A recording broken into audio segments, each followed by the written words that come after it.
সুন্নিয়তে প্রচারে শাকিলে সুন্নি মিডিয়া।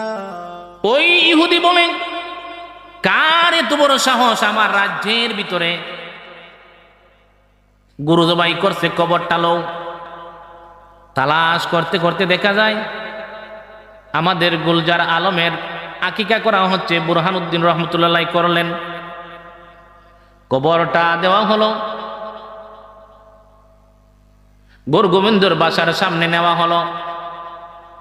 গুলজার আলম, উনার আম্মা ফাতেমা নাম, আর উনার আব্বা বুরহানুদ্দিন রহমতুল্লাহ, কয়জন?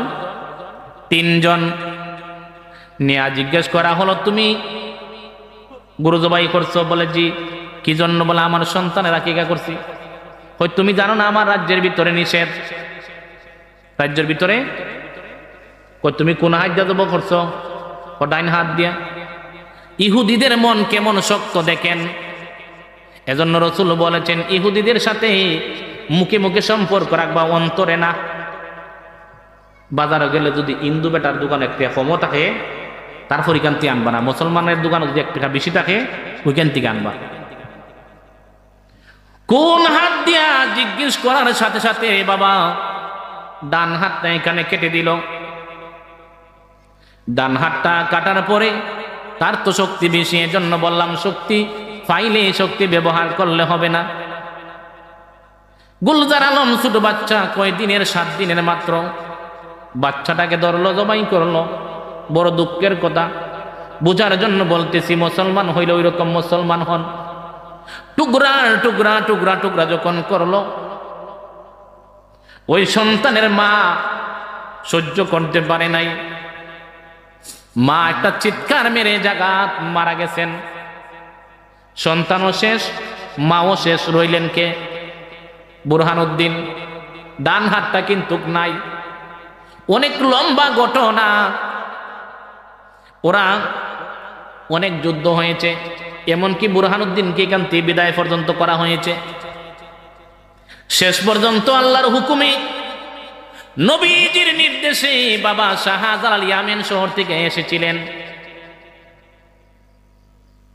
যখন গোবিন্দ কবর পাইছে, এগুলো আমার জন্য ব্যাপার না। অন্যরা বলে না, আমরা শুনছি উনি বড় কামেল, উনি বড় কামেল। এবার গোবিন্দ হয়, শুনো, যদি আমাদের সুরমা নদীর ভিতরে যতগুলা নৌকা আছে সব নৌকা সরাও।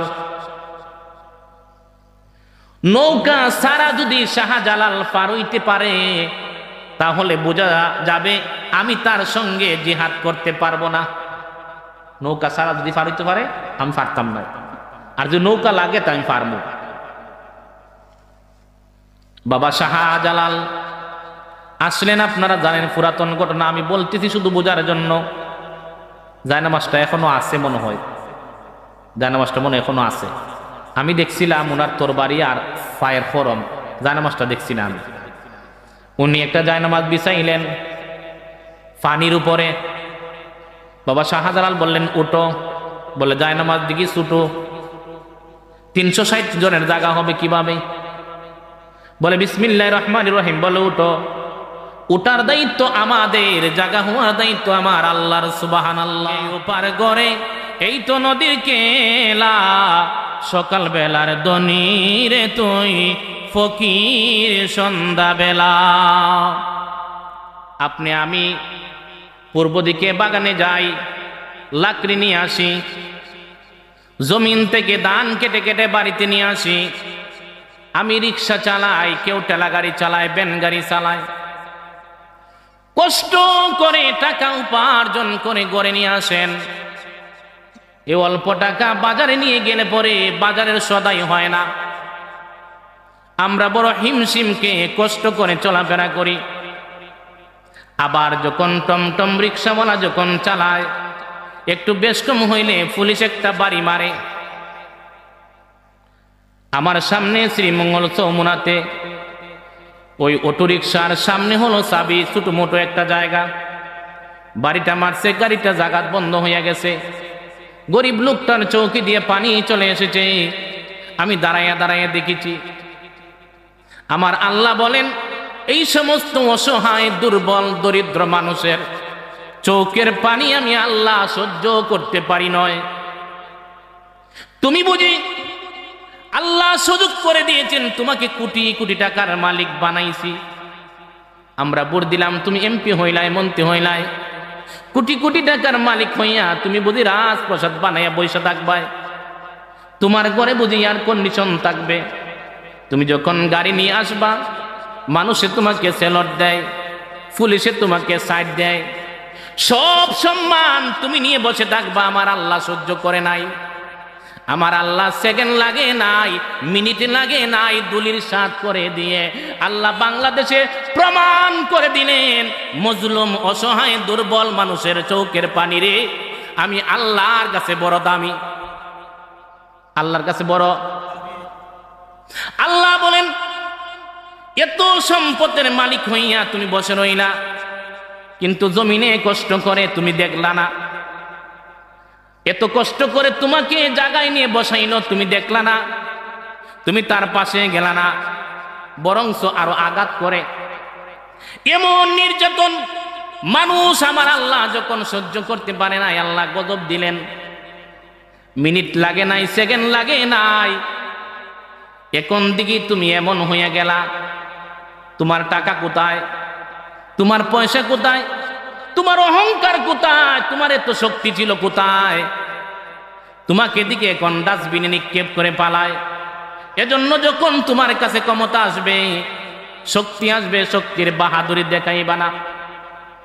আমি তো আপনাদের সন্তান, রাইত ফইলে আমার পাইবা, কথাগুলা মিলাই নিবা বাস্তবের সাথে, ঠিক আছে নি? তোমাকে আল্লাহ শক্তি দিয়েছে, শক্তি ব্যবহার করবা। তোমাকে আল্লাহ গাড়ির মালিক বানাইছে আরেকজনকে গাড়ির নিচে চাপা দিয়ে মারার জন্য না। আরেকজন রাস্তায় পাইলে তুমি তাকে গাড়িতে নিয়ে বহন করে যাওয়ার জন্য। আল্লাহ তোমাকে শক্তি দিয়েছে, শক্তি দিয়ে মানুষকে উপকার করার জন্য। আল্লাহ তোমাকে শক্তি দিয়েছে, শক্তি দিয়ে মানুষকে সাহায্য করার জন্য। এমন শক্তি নয়, আমরা ছোটবেলা শুনতাম আব্বা বলতেন, আব্বা তো নাই, আল্লাহ যেন বেশ নসিব করে, সবাই বলে আল্লাহুম্মা আমিন। পূর্ব দিকে বাগানে গেলে বাঘ পাওয়া যাইতে পারে, বয় তোমরা বাগানে যাইও না, বাঘরে আমরা বই পাই না। কিন্তু দেখেন এখন কত পরিবর্তন, বাগানের দিকে যান, বাঘকে মানুষে ভয় পায় না। বাবা বলে বাবা রে তুমি ওই বাড়ির পাশে দিয়ে রাত্রে তুমি একা আসিও না, ওরা আমরার দুশ্মন, পাইলে তোমাকে মারতে পারে। তাহলে বুঝেন আমরা মানুষ অথচ জানোয়ার চাইতে নিকৃষ্ট হইয়া গেলাম। বাগানের বাঘকে আমরা ভয় পাই না, বাঘকে ফেলবে, বাবা বলে বাঘে খাইবে না। তুমি আল্লাহর বান্দা নবীর উম্মত, বাঘ তোমাকে খাইবে না। তবে ওই বাড়ির পাশে দিয়ে আমার সময় বেশি রাত্রে তুমি ওই দিকে আসিও না, ওই বাড়ির মানুষ আমরার সাথে ভালো সম্পর্ক নাই। কেনে রে বাবা, আমি তো মানুষ, আমাকে আরেক মানুষ কেনে ভয় পায়? আমি কিসের মানুষ? তুমি কিসের বেটাগিরি, কিসের অহংকার দেখাইবা? আমার আল্লাহ তো দুলিশাত করে দিবে। একটু যদি মাথায় নিয়ে চিন্তা করি, তাহলে চোখটা বন্ধ করলে আমাদের কুনাগাঁও বলেন, কাটুয়ামারা বলেন, কারিসা বস্তি বলেন, বরজুম বলেন, আর এদিকে সমস্ত গ্রামে বলেন, চোখটা বন্ধ কইরা দেখেন কত মানুষ শক্তিশালী ছিল, কিন্তু আজকে দুলিশাত হয়ে গেছে। এমন জায়গায় চলে গেছে কবরের ভিতরে। একটা ছাগল যদি কবরে যাইয়া ঘাস খায়, একটা কুকুর যাইয়া যদি কবরের উপরে ফরসাপ করে দেয়, বলুন তো কবরের ভিতর থেকে তারা এবার শক্তি আসেনি? আসেনি? জুড়ে কন্যা। তাহলে বোঝা গেল তোমার কি বেটাগিরি, কি শক্তি, কি অহংকার, কি করব, কি টাকার বাহাদুরি দেখাইবা? তুমি দেখি কবরে গেলে শক্তি দেখাইতে পারো না। হে যদি আল্লাহর ওলি তুমি হইতে পারো, বাবা শাহজালাল নামটা বলেন, কি শক্তি দেখাইলেন? গর্গবন্ধু বলেছে সকলের সাথে যুদ্ধ করতে করতে, গর্গবন্ধু তো বেটা, হিন্দু বেটা, তার সাহস বাড়ছে, কত মায়ের মারল। আহ, আপনারা যারা মাজার জিয়ারত করছেন দেখেন, বুরহানুদ্দিন রহমতুল্লাহ আলাইহির মাজারের পাশে উনার বিবি বলতে উনার স্ত্রী আর উনার ছেলে। আপনারা জানেন বাংলাদেশের মধ্যে প্রথম মুসলমান হযরতে বুরহানুদ্দিন কে? বুরহানুদ্দিনের ছেলে গুলজার আলম, লেখা আছে, ছোট বাচ্চা, 7 দিন না 8 দিনের মাথায় বুরহানুদ্দিন রহমতুল্লাহ আলাইহি উনার সন্তানের আকিকা করলেন। কি করলেন? আর বুরহানুদ্দিন উনার ফ্যামিলি থেকে যারা তারা ছিল তাদেরকে নিয়ে উনি গরু জবাই করিয়া বন্টন করিয়া খাওয়া দাওয়া করলেন। আর গর্গবন্ধু খবর পাইছে কেমনে জানেন? একটা খাওয়া, আমি একটা কিতাবের মধ্যে পড়ছি, শাহজালাল জীবনের মধ্যে, একটা কাওয়া একটা গরুর গোস্তের টুকরা কিংবা হাড্ডি গর্গবন্ধুদের দরজাতে পালাইছে। আর গর্গবন্ধুর হঠাৎ আছিল যে এই এলাকাতে, এই মহল্লাতে গরু জবাই করা যাবে। ওই ইহুদি বলে, কার এত বড় সাহস আমার রাজ্যের ভিতরে গরু জবাই করছে, কবরটা লও। তালাশ করতে করতে দেখা যায় আমাদের গুলজার আলমের আকিকা করা হচ্ছে। বুরহানুদ্দিন রহমতুল্লাহ আলাইহি করলেন, কবরটা দেওয়া হলো,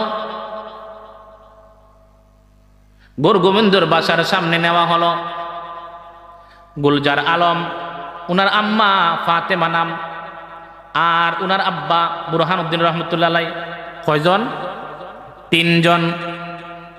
নিয়া জিজ্ঞেস করা হলো, তুমি গরু জবাই করছো? বলে জি।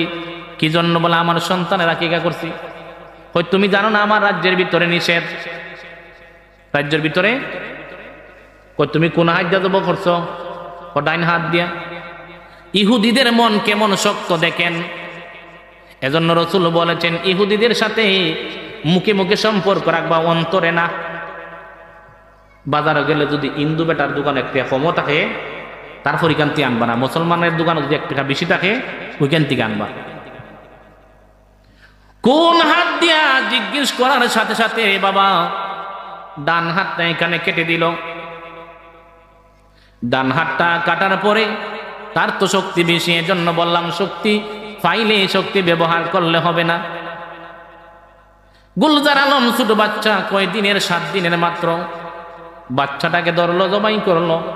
বড় দুঃখের কথা, বোঝার জন্য বলতেছি, মুসলমান হইলে ওই রকম মুসলমান হন। টুকরা টুকরা টুকরা টুকরা যখন করলো, ওই সন্তানের মা সহ্য করতে পারে নাই। মা একটা চিৎকার মেরে জাগাত মারা গেছেন। সন্তানও শেষ, মাও শেষ। রইলেন কে? বুরহানুদ্দিন। ডান হাতটা কিন্তু নাই। অনেক লম্বা ঘটনা, ওরা অনেক যুদ্ধ হয়েছে, এমনকি বুরহানুদ্দিনকে এখান থেকে বিদায় পর্যন্ত করা হয়েছে। শেষ পর্যন্ত আল্লাহর হুকুমে, নবীজির নির্দেশে বাবা শাহজালাল ইয়ামেন শহর থেকে এসেছিলেন। যখন গর্গবন্ধু খবর পাইছে, এগুলো আমার জন্য ব্যাপার না। অন্যরা বলে না, আমরা শুনছি উনি বড় কামেল, উনি বড় কামেল। এবার গর্গবন্ধু হয়, শুনো, যদি আমাদের সুরমা নদীর ভিতরে যতগুলা নৌকা আছে সব নৌকা সরাও। নৌকা সারা যদি শাহজালাল পার হইতে পারে তাহলে বোঝা যাবে আমি তার সঙ্গে জিহাদ করতে পারবো না। নৌকা সারা যদি পার হইতে পারে আমি পারতাম না, আর যদি নৌকা লাগে তা আমি পারবো। বাবা শাহজালাল আসলেন, আপনারা জানেন পুরাতন ঘটনা, আমি বলতেছি শুধু বোঝার জন্য। জায়নামাজটা এখনো আছে মনে হয়, জায়নামাজটা মনে এখনো আছে। আমি দেখছিলাম ওনার তরবারি আর ফায়ার ফরম, জায়নামাজটা দেখছি না আমি। উনি একটা জায়নামাজ বিছাইলেন পানির উপরে। বাবা শাহজালাল বললেন উঠো, বলে জায়নামাজ দিকে ছুটো, 360 জনের জায়গা হবে কিভাবে? বলে বিসমিল্লাহির রহমানির রহিম, বলে উঠো। উঠার দায়িত্ব আমাদের, জায়গা হওয়ার দায়িত্ব আমার আল্লাহর। সুবহানাল্লাহ। কত বিশ্বাস, কত এই ঘটনাটা এখানে রাখবা, আমি সংক্ষেপে আরেকটা ঘটনা বলি শুধু বোঝার জন্য। ফেরাউনের বিবির নাম কিটা? আসিয়া। আপনারা জানেন খুব কষ্ট দিছে না? যেদিন ফেরাউন যেদিন বিবি আসিয়ারে, রিফন ভাই সামনেও, যেদিন ফেরাউনের বিবি আসিয়ারে গরম তেল ফালায়, এদিকে গরম তেল ফালায়,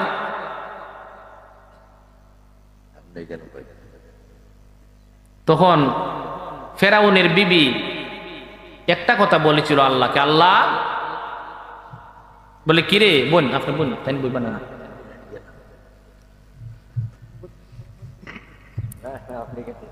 ফেরাউনের বিবি আসিয়া একটা কথা বললেন, ওগো আল্লাহ,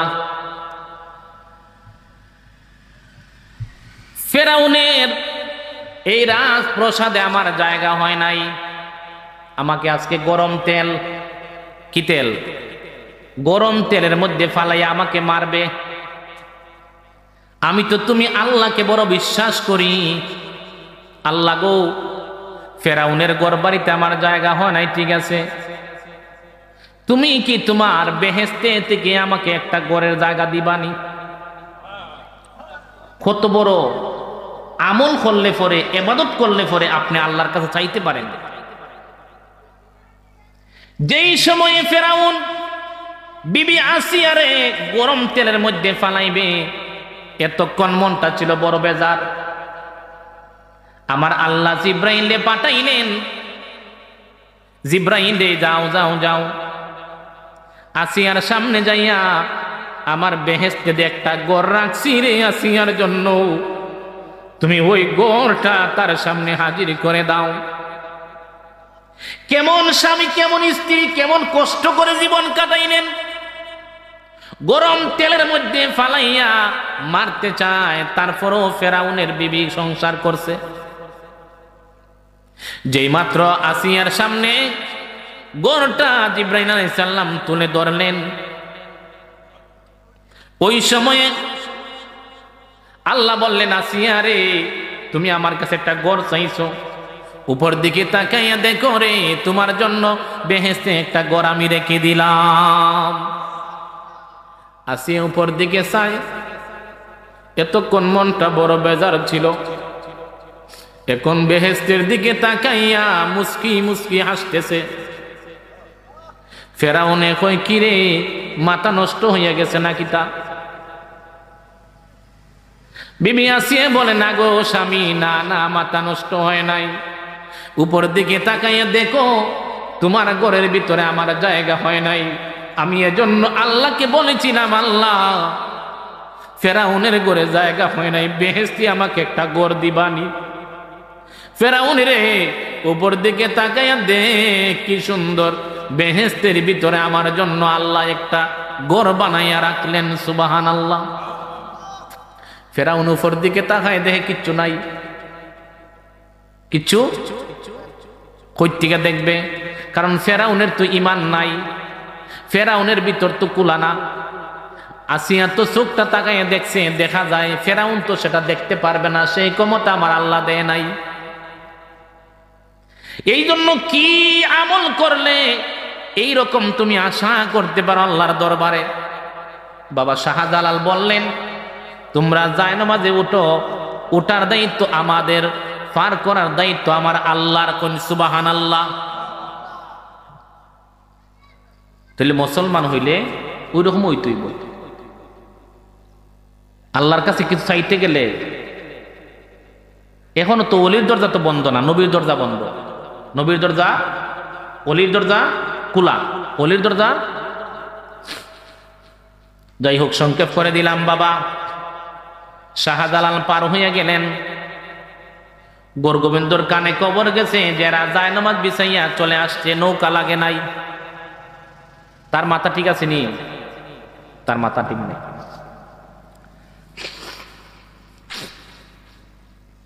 এবার কবর হয়ে গেল, আমরা আজান দেই, মানুষের ডিস্টার্ব হয়, আমরা আজান দিলে কিতা হয়, মানুষের ডিস্টার্ব হয়। আহরি আজান, মসজিদের ইমাম রে যেমন ধরে যেরকম ইচ্ছা কথা কয়। মানুষ যদি বুঝতো যে মসজিদের ইমাম কি জিনিস, তাইলে 3000, 4000, 5000 এর উপরে চাচা বেতন নাই ইমাম সাহেবের।